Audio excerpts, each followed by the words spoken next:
Hello guys, আসসালামু আলাইকুম। It's me honour, welcome to my blog. তো বিগত দিনগুলোতে আপনারা জানেন যে আমি একটা অসুস্থতার কারণে ভিডিও আপলোড দিতে পারিনি, আপনাদের মাঝে আসতে পারিনি। তো সেই বিষয়টা নিয়ে আমি খুবই দুঃখিত আপনাদের মাঝে। তো আজকে চেষ্টা করবো একটা ভিডিও করার, আপনাদের মাঝে আমার কবুতরগুলো আবার দেখানোর ট্রাই করব। তো আপনারা হয়তো এখন ভাবছেন যে আমি কোনো ঘরের মধ্যে বা রুমের মধ্যে বসে আছি। এই জিনিসটা হয়তো আপনারা ধরতে পেরেছেন। আজকে আমি আছি আমার থোরের যে ঘরটা, ওইটায় আমার থোরে যে কবুতরগুলো দিয়েছি টোটাল 20 পেয়ারের মতো কবুতর এবার থরে দিয়েছি আল্লাহ রহমতে আমি, যা গত সিজনের থেকে অন্তত 2 গুণের উপরে। তো এবার একটু ভালো কিছু করার আশা আছে, যেহেতু এবার আমি একটা মোটামুটি রেজাল্ট পেয়েছি।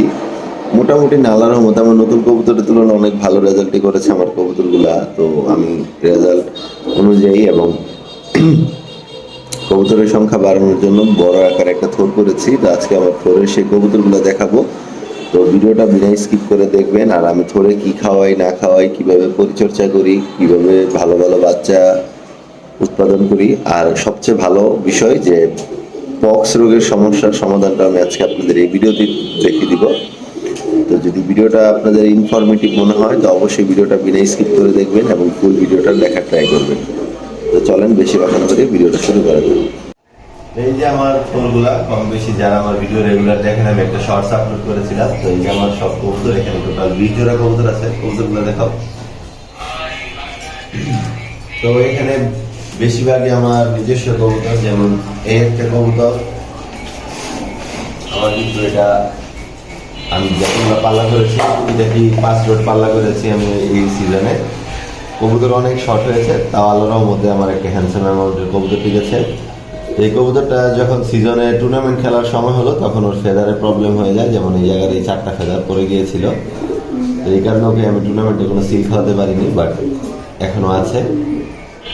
তো ওকে পেয়ারিং করেছি একটা সেম মাদির সাথে। মাদিটা ডিমে যেহেতু আছে তো ওকে দেখানোর প্রয়োজন নেই।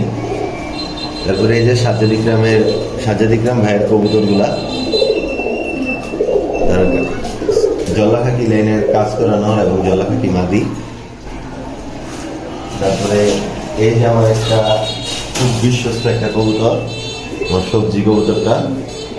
ওকে নিয়ে একটা ভালো ধরনের একটা স্টোরি আছে, কারণ যখন আমাদের ক্লাবে টুর্নামেন্টটা হয়, উন্মুক্ত টুর্নামেন্ট কালারিং, তো আমি ওকে 3 রোড পাল্লা করি। যেরকম বলতে পারেন আমি ঢাকা রোড, তারপরে মেঘনা রোড এবং আমাদের মুন্সিগঞ্জ রোড পাল্লা করি। তো টুর্নামেন্টের আগের দিন আমি ওকে মুন্সিগঞ্জ মুক্তারপুর ব্রিজের রবিবার, আমাদের বাসা থেকে প্রায় 25 কিলোর মতো হবে, তখন আমি ওকে টুর্নামেন্টের আগের দিন আমি ওকে মুক্তারপুর ব্রিজের রবিবার থেকে ছেড়ে আসি। তো আমার একটা টার্গেট ছিল যে 3 রোড তো পাল্লা ওকে দিলামই, তাও আমি ওকে কিন্তু কোনো পাল্লা দিইনি, মানে ধরতে পারেন মাদার ইনটেক নিয়ে গিয়ে প্রথমে ফার্স্টে ঢাকা রোড দিয়েছি, ওই দিনও ব্যাক করছে। তারপর আবার খারাপ রোডে দিলাম মেঘনা রোড, ওই দিনও ব্যাক করলো। কিন্তু এই মাঝখানে নটুকিটাকে ছোট পাল্লা ওকে আমি দিইনি। তো আমার টার্গেট ছিল যে 3 রোড যেহেতু আসলো, 3 রোড ব্যাক করলো, তো এই 3 রোডে থেকে 1 রোড করলেও আসতে পারবে। তো টুর্নামেন্টে যখন আমাদের টস করা হলো, আপনারা যারা আমার এই মাদার ইন্ডিয়া টুর্নামেন্টের ভিডিওটা দেখেছেন এবং কালারিং টুর্নামেন্টের ভিডিওটা দেখেছেন, তারা হয়তো সবাই অবগত আছেন যে আমাদের রোডটা বলেছিল এয়ারপোর্ট রোড। তো এয়ারপোর্ট রোড আর মুন্সিগঞ্জ রোড কিন্তু একবারে খারাপ হতে একটা রোড করে যায়। তাও আল্লাহর মতো ওই টুর্নামেন্ট থেকে 15 কিলোমিটার কালারিং টুর্নামেন্ট থেকে ও ব্যাক করে আসে। তারপরে আমি ওকে পাল্লা মাল্লা দেয়নি, ওকে আমি রেখে দিলাম ব্রিডার কবুতর হিসাবে। ওকে ইন ফিউচারে পাল্লা করার কোনো আমার ইন্টারেস্ট নেই যদিও। তারপরে আল্লাহ বাকিটা কি রেখেছে দেখা যাক। ওর ফেদারটা দেখেন, তো এখন ব্রিডিং আছে। তারপরে এই আমার একটা কবুতর,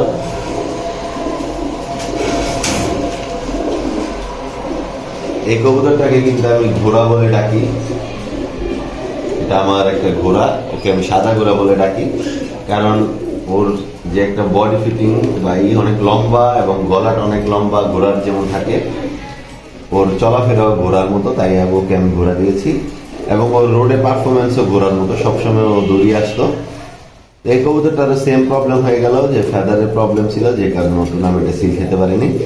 তো আরো এখানে সব কবুতর আমি পাল্লা করা যে কবুতরগুলো ছিল ওগুলো আমি এখানে সবগুলা পেয়ারিং করিনি, কারণ আপনারা সবাই জানেন যে পাল্লা করা বা রেস করা কবুতর গুলা ধরে বসালে অনেক সময় আনফিট হয়ে যায়। এই যে আরেকটা কবুতর, এটা আমার খুব ইম্পর্টেন্ট একটা কবুতর ধরতে পারেন, কারণ ও হলো মানে আমার বাসায় সবচেয়ে আর কি প্রতিবন্ধী বলেন বা একটু শারীরিক সমস্যা ভুগতে পারে এমন কবুতর বলতে পারেন। দেখেন ওর ফেদারগুলো এখনো এই যে একটা পর নষ্ট ফেদার, কিন্তু তারপরে এদিক দিয়ে দেখেন ওর ফেদার নেই, মানে ওর শরীরের ব্যালেন্সও কিরকম জানি, মানে একটু শারীরিক সমস্যার মতো। তো ওর নাম দেওয়া হয়েছিল দুষ্টুমি করে গেন্দু। গেন্দু বলতে আর কি আমরা একটু দুর্বল মানুষ প্রকৃতির মানুষকে বুঝাই, তো গেন্দু দেওয়া হয়েছিল। কিন্তু ওর পার্লার পারফরমেন্স আনবিলিভেবল। আমি এই 2 মাসে প্রায় আপনার 50টা বা 65টার মতো পাল্লা দিয়েছিলাম, আরো বেশি হতে পারে, 65 বা 68টা পাল্লা দিয়েছি। সবগুলা পাল্লাতে ও দিয়েছে আল্লাহর রহমতে, এবং সবগুলা পাল্লাতে ও সবার ফাইট দিত, মানে ওর ঢুকার 20 মিনিট 15 মিনিট পরে আমার কবুতর দিত। তো এই কবুতরটা আল্লাহর রহমতে একটা টুর্নামেন্ট খেলেছে, এবং ওইটাতে পিজন অফ দ্য টুর্নামেন্ট হয়েছে 280 কবুতরের মধ্যে। সবাই কবুতরটার জন্য দোয়া করবেন যাতে আমি কবুতরটা দিয়ে ভালো কিছু করতে পারি। তারপরে এই যে আমার সিলভার লাইন, আমার সিলভারের যে ভিডিওগুলো দেখিয়েছিলাম আপনাদের, ওগুলাতে কিন্তু এই বাচ্চাগুলো দেখিয়েছিলাম, তখন হয়তো 8 মাস পরে ছিল। এই কবুতরটা 2টা টুর্নামেন্ট খেলেছে, এই যে 2টা টুর্নামেন্টের সিল, এই যে 2টা টুর্নামেন্ট খেলেছে, একটা 31 একটা 37। এই কবুতরটাও কিন্তু অনেক স্ট্রং একটা কবুতর ধরতে পারেন, কারণ আমি একটা পাল্লা দিয়েছিলাম আমাদের চান্দিনা থেকে, যেদিন আমার কবুতর আনফিট ছিল প্লাস অনেক কুয়াশা ছিল। তার একটা কিউরিসিটি কাজ করলো যে কবুতরগুলো আমার হয়তো আজকে মারফোন অনেকগুলো বাড়ি হবে। তো দিনের প্রায় 8:30 বাজে আমি কবুতর ছেড়েছিলাম ওই জায়গা থেকে, কিন্তু আমার কবুতর আসতে আসতে প্রায় 1:30 বেজেছিল। ফার্স্ট কবুতরও কাউন্ট হয়েছে। তো ওই দিন আমার মধ্যে একটা কিউরিসিটি কাজ করছিল যে হয়তো আমার কবুতর অনেকগুলো লাইক করবে, বাট আমার মধ্যে আমার কবুতর ওই দিনও ব্যাক করে। এই যে আমার সিলভার লাইনের কবুতর, দেখেন ওই ফেদারের অবস্থা কি। এই 2 ফেদার কিন্তু তখন ছিল না যখন টুর্নামেন্টে যায়। এই 2টা ফেদার হচ্ছে, এই 2টা ফেদার ছিল না, এই অবস্থা টুর্নামেন্ট থেকে এসেছে। তারপরে আমার বাসার খুব পছন্দের আমার একটা কবুতর, এটার নাম আমি দিয়েছিলাম শখ করে প্লাটিনাম। মানে মানুষ তো সিলভারকে অ্যালুমিনিয়াম বলে বা অ্যালুমিনিয়াম বলে একটা কমার্শিয়াল কবুতর এখন নতুন মার্কেটে চলছে, বাট ওর নাম আমি দিয়েছিলাম প্লাটিনাম। তো ও কিন্তু আমার সিলভার লাইনের কবুতর, এখন ফোরে আছে, বাচ্চা খাওয়াচ্ছে, ময়লা হয়ে যাওয়ার কারণে বোঝা যাচ্ছে না, ওর কিন্তু একবারে ফুল সিলভার লাইনের কবুতর। আর 1 দশকের বাচ্চা ও টুর্নামেন্টে আসার সময় টানি পার্ক এত ছিল, ও ফুল আর একটু 2 দশক বা 3 দশক পাটটা ক্লিয়ার করলে ওর শরীর ফুল বাগা জাবড়া আসবে। এটাও 2 টুর্নামেন্ট খেলেছে আমার বাসায়। তারপরে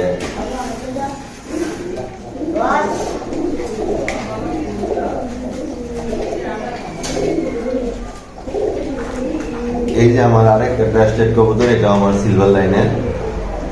সবাই মাশাআল্লাহ বলবেন অবশ্যই কমেন্টে। এই যে কবুতরটার নাম দিয়েছিলাম জঙ্গলি, মানে ওকে নিয়ে অনেক ইতিহাস আছে। ও আমাকে অনেক প্যারার মধ্যে রাখতো, কারণ আমাকে আমার কবুতরের সম্পর্কে যারা আমার ভিডিওগুলো প্রায় দেখেছেন সবাই জানেন যে আমি কবুতর একবেলা ছাড়তাম, একবেলা উড়াতাম, একবেলা আটকাতাম। যেমন সকাল 8টা বাজে কবুতর ছাড়লে 8টা থেকে 10টা 9টা পর্যন্ত উঠতো কবুতর, আমি লক করে দিয়ে তারপরে 1টা 12টা বা 1টা দিয়ে আমি আদার পায়ে দিয়ে দিতাম। এই একটা কবুতর যে প্রত্যেকদিন বেয়াদবি করতো, অনেক সময় জিদ উঠে যেত, অনেক সময় বাড়ি থেকে আমি করতাম। বাট যেদিন আমাদের ক্লাব থেকে 37 কিলো টুর্নামেন্ট আমি খেলি, তখন হয়তো আমার কন্ডিশনটা আপনাদের বললে আপনারা হয়তো আনবিলিভেবল কাহিনী বলতে পারেন। আমার বাসায় তখন সব কবুতরের মধ্যে রানীক্ষেত ভাইরাস চলে, এবং রানীক্ষেতে আমার বাসায় অনেকগুলো কবুতর এই সিজনে মারাও যায়।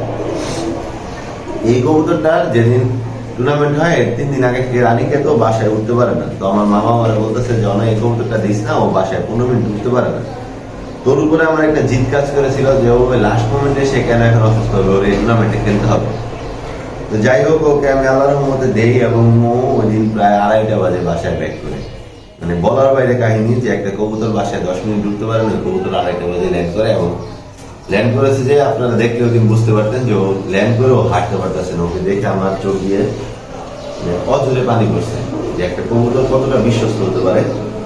ও রূপে গুণে মাশাআল্লাহ, দেখেন যেরকম ডাউন শেপ ওরকম সিলভার, এবং চটবানের সিলভার ফুল জাবরা কবুতর। এটি কিন্তু ফুল জাবরা আসবে, এটা যেহেতু এক দশকের বাচ্চা, এগুলা ফুল জাবরা এসে পড়বেন। সবাই আমার এই কবুতরটার জন্য দোয়া করবেন। তো ওরও বাচ্চা হয়েছে, সবগুলো কবুতরে আমার কম বেশি করে বাচ্চা হলাম। তারপরে কিছু নতুন কবুতর আছে, যেমন এই বছর কালেক্ট করেছি, প্লাস পেয়ারিং করেছি, অনেক রেজাল্টেড কবুতর কালেক্ট করেছি। তো ওগুলো অন্য ভিডিওতে দেখাবো না। তো যেটা মূল বিষয়, আমি ধরে কি খাবার দিই, ধরে আমি সবসময় এত বেশি হাই কোয়ালিটির খাবার দেই না, কারণ আমি বিশ্বাস করি যে কবুতর ন্যাচারালি যত রাখতে পারবেন অত ভালো। আমি খুব কমই সাপ্লিমেন্ট ইউজ করি, আমার সবসময় এটা। মাঝে মধ্যে একটু মাল্টিভিটামিন দিই, যেমন এডিকিন দিতে পারেন, লাইসোবিট দিতে পারেন, রেনাডাব্লিউ দিতে পারেন। তারপরে আবার একটা আছে চাইনিজ কোম্পানি, নামটা আমার মনে নেই, লেখাগুলো চাইনিজে লেখা, তো ওই ভিটামিনটা দিতে পারেন। এত হাই কোয়ালিটি মেনটেন করার কোনো প্রয়োজন নেই, কারণ আমি এত হাই কোয়ালিটি কখনোই মেনটেন করি না। নর্মালি কোয়ালিটি দিয়েও আমরা কবুতর রেডি করতে পারি, প্লাস আপনার বাচ্চার করে থেকে বের করতে পারি যদি আপনার খাবারের রেশিওটা মেনে চলে। এই যে দেখেন, এখন আমার বাচ্চাগুলো কিন্তু লোতা ওভার হয়ে গিয়েছে, মানে পশম উঠা শুরু হয়েছে, লোতা সাইজ বলে যেটা, এই যে দেখতেই পাচ্ছেন। এই বাচ্চাগুলোর জন্য আমি দেই গম, প্লাস এই যে ডাবলি, ছোট ডাবলি, প্লাস এই যে আপনার সোয়াবিন। সোয়াবিনটা আপনারা দিবেন, কারণ এটা একটা তেল বীজ, এই দিনে দেওয়া অনেক উত্তম। কারণ এখন ফেব্রুয়ারি মাস তুলনায় কিন্তু যারা আমার মতো রোমে থর দিয়েছে, তাদের ঘরের ভিতর কিন্তু ঠান্ডা থাকে। তো অনেকে করে কি, ঠান্ডা কুলি ওঠার জন্য সরিষা ব্যবহার করে, বা নানান ধরনের গরম মেডিসিন, যেমন হাই কোয়ালিটি ভিটামিন দেয়। তো ওই ক্ষেত্রে দেখা যায় কবুতর মুস্তিতে চলে আসে, বাচ্চাকে ঠিক মতো খাওয়ায় না। বাট যদি সোয়াবিনটা দেন আপনারা, ওটা আপনার শরীরে তেল জমাবে, আপনার শরীরে একটা প্রোটিনের সোর্স হিসাবে ই করবে, বাচ্চার ফিটিংটা ভালো রাখবে। আর আমি যে বললাম যে পক্সের বিষয়ে আপনাদের আজকে একটা ধারণা দিব। আপনারা এই বাচ্চাটাকে দেখেন, তাহলেই হয়তো আপনারা বুঝতে পারবেন। কারণ আমার এই জায়গাতে বাইরের দিকে একটু দেখাও, আমার থোরের বাইরে কিন্তু এই যে ডিএনডি খাল দেখতে পাচ্ছেন, প্রচন্ড পরিমাণে মশা বলার বাইরে। সকালবেলা আমি কয়েল দিয়ে রাখি, এবং কয়েল দেওয়ার সাথে সাথে যে এখন খাবার দিচ্ছি, এখন কয়েল দেওয়া আছে, ধোয়া উঠতেছে, খাবার দিয়ে পানি দিয়ে জাস্ট আমি এটা লক করে দেবো, আর সারাদিন এটা খুলবো না, কারণ প্রচন্ড পরিমাণে মশা। এই বাচ্চাটাকে দেখেন, মানে এরকম ভাবে কামড়াইছিল বলার বাইরে। ক্যামেরা ধরে রাখছে যে আমার ছোট ভাই রাকিব, ও বলছিল বাচ্চাটা জব দিতে, মানে জবাই করে ফেলতে বা ই করে ফেলতে, সরাই ফেলতে। বাট আমি কিন্তু সরাইনি। ওর এই সাইডগুলো দেখেন, মানে একবারে মশার কামড়ে বাতিল হয়ে গিয়েছিল। তো এই ক্ষেত্রে আপনারা করতে পারেন, অনেকে আমি দেখতেছি যে এখন ভুলভাল তথ্য দিচ্ছে, যেগুলোকে গেলে ফেলতে হবে, এই করতে হবে, সেই করতে হবে, এগুলা কখনোই না। আমি সবসময় আপনাদের প্রেফার করব, গোটাটা যখন ছোট থাকবে, বা ধরেন আপনি খেয়াল করতে পারেননি বড় হয়ে গিয়েছে, তো ওটা তো ম্যাটার করবে না। আপনারা পেনবিক 250 mg মেডিসিনটা এখন আমার কাছে নেই আপাতত। আপনারা যে কোনো মানুষের ফার্মেসিতে গিয়ে বললেই হবে যে পেনবিক 250 mg। তো পেনবিক 250 mg কবুতরটাকে ফার্স্টে 5 দিন খাওয়াবেন, একটা নয়, একটা বাচ্চাকে একটা করে ট্যাবলেট খাওয়ানোর পর যখন দেখবেন, যদি দেখেন যে আপনার ওই গোটাটা শুকানো শুরু হয়ে গিয়েছে, আপনাদের আমি এই বাচ্চাটা, সাথের বাচ্চাটা নিয়ে দেখাই, তাহলে বুঝতে পারবেন। এই যে দেখেন, এই গোটাগুলা কিন্তু এই যে শুকিয়ে আসছে, ঠিক আছে? এগুলো গালার প্রয়োজন বা ধরার প্রয়োজন আপনার নেই, এগুলো অটোমেটিক করে যাবে যখন কালো হয়ে। এই যে দেখেন, শুকানো শুরু হয়ে গিয়েছে। ফার্স্টে 5 দিন একটানা খাওয়াবেন। যদি দেখেন যে না, বাচ্চাটার গোটাটা এখনো শুকাচ্ছে না, পানি পানি রয়ে গিয়েছে বা বড় হয়ে যাচ্ছে, রিয়াকশন করছে না, তখন আপনি ওকে আরো ওভারডোজ দিবেন, আরো 5 দিন খাওয়াবেন। টোটাল যদি 10 দিন খান, আল্লাহর মধ্যে আপনার এই গোটা ধরা ছোঁয়া কিচ্ছু করা লাগবে না, আল্লাহর মধ্যে একেবারে সুস্থ হয়ে যাবে। আর ট্রাই করবেন মশারিতে ঢেকে রাখার, তাহলে আপনারা একটা ভালো ফলাফল পাবেন। আর কম বেশি অনেকে আমার কাছে গত সিজনে বাচ্চা চেয়েছিলেন বা বাচ্চা বলেছিলেন, তাদের দিতে আমার অনেক ভাই ব্রাদারে আছেন যারা আমাকে পছন্দ করেন, ইউটিউবে আমার ভিডিও দেখেন। তো আমি কিন্তু এই জিনিসটা আমার মার্কেটিং করার জন্য বলতেছি না। যেমন আমার অনেক ক্লোজ ভাই ব্রাদার আছে, তারা আমাকে বলে এবারে এতগুলো থ্রো দিয়ে দিয়েছে, এবং প্লাস আমার একটা বড় টার্গেট আছে গত সিজন নিয়ে, যেরকম একটা বড় ধরনের গেম খেলার বা বড় ধরনের কিছু টুর্নামেন্ট খেলার, যে কারণে আমি বড় পরিসরে একটা থ্রো করেছি, বড় অঙ্কে একটা কবুতর নিয়ে আমি ফিল্ডে নামতে পারি। সবাই দোয়া করবেন। আর যারা যদি কারোর প্রয়োজন হয় আমার সাথে আমার থেকে বাচ্চা নেওয়ার, কারণ গত সিজনে আমি কাউকে বাচ্চা দেইনি, কারণ আমার বাসায় ট্রাস্টেড কবুতর ছিল না, সব কবুতর আমি নতুন বানিয়েছিলাম। আমি এমন না কবুতর চিনি না বা করি এটা বলে আমি যে নিজেকে বড় বলছি এরকম ওনার বিষয়টা। আমি কবুতর যথেষ্ট পরিমাণে চিনি, যথেষ্ট পরিমাণে চর্চা করেছি, এই বিষয়ে যথেষ্ট পরিমাণে শিখেছি। বাট আমরা ওই টাইপের মানুষ না যে কাউকে বোকা বানিয়ে কাউকে ধোকা দিয়ে কবুতর বিক্রি করে আমাদের সংসার চালাতে হবে বা আমাদের নিজের পকেট চালাতে হবে। আল্লাহর মতো আমাদের অতটুকু অ্যাবিলিটি আছে যে আমরা কবুতর নিজেদের কবুতর নিজেরা পালতে পারি। তারপরে যদি কারো নতুন ভাই ব্রাদার অনেকে আমাকে এখনো ফেসবুকে মেসেঞ্জারে নক দেন যে ভাই বাচ্চা দেন, আমি আপনার থেকে বাচ্চা নিব, তো বাচ্চা যাদের লাগবে তারা অবশ্যই আমি আপনাদের চাইলে আমি কম বেশি দিতে পারবো, কিন্তু 10-20 টাকা করে দেওয়া যাবে না, কারণ আমার 20 জোড়া তো আমার বাচ্চা লাগবে। আমার এবার 100 বাচ্চার টার্গেট আছে, অলরেডি 20টার মতো নামছে এবং 10টা বাসায় আছে, 30টা বাচ্চা নামবে। তো তারপরে যদি কারো কিছু বাচ্চা লাগে অবশ্যই আমার সাথে যোগাযোগ করতে পারেন। আমার নাম্বারটা আমি বলে দিচ্ছি 01970108114। এই নাম্বারে হোয়াটসঅ্যাপ এবং ফেসবুক ইমো সব আছে। আপনারা চাইলে আমার ফেসবুক পেজেও নক দিতে পারেন বা আমার ইউটিউবে কমেন্টও করতে পারেন বা এই নাম্বারে সরাসরি আমার সাথে যোগাযোগ করতে পারেন। তো এই তো আজকের ভিডিওটা এতটুকু ছিল। আমার থোরের কবুতরগুলো আপনাদের দেখালাম, সবগুলা জোড়া একটু দেখিয়ে দাও সবাইকে।